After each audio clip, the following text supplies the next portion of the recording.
nous, moi personnellement militant de la société civile, j'ai beaucoup travaillé sur les questions de bonne gouvernance. Et chaque fois on insiste pour dire, c'est quoi, nous, qu'est-ce qu'on doit attendre de l'État? Comment faire pour réconcilier le citoyen à l'État?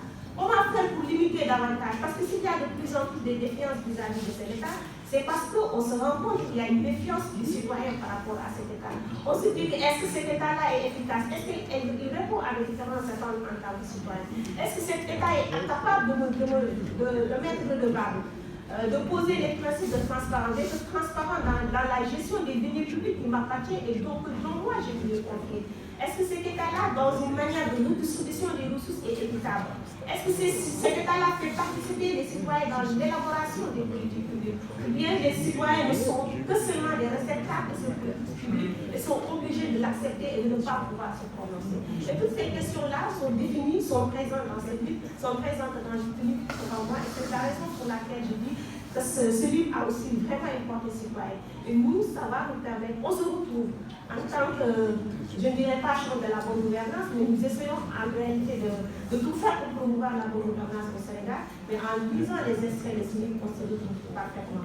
La dernière portée de ce livre, c'est la portée académique. Oui, c'est vraiment académique. Parce que vous nous faites une frise historique de l'administration du Sénégal, en vous appuyant sur la réforme clé de 1990.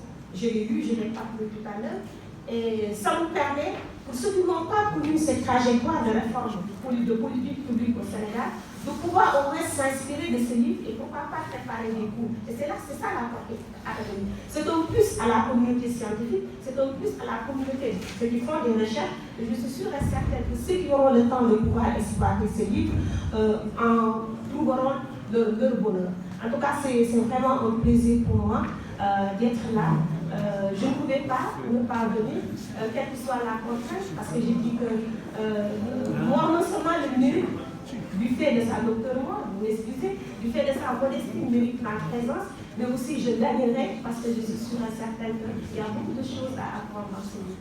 Vraiment, merci beaucoup. Et on attend aussi les autres. Monsieur le ministre a tellement de choses à nous apprendre des politiques publiques au Sénégal. Je parle de El Ibrahim Sall, il y a plusieurs ministres, mais je parle bien sûr de vous, de El Ibrahim Sall. On attend votre livre, on attend le livre de Bobo Diop qui est parti en tant qu'IGE, et tout ça. Il faut que ceux qui doivent parler parlent, sinon la parole sera prise par ceux qui n'ont pas normalement le droit à la parole. Je vous remercie.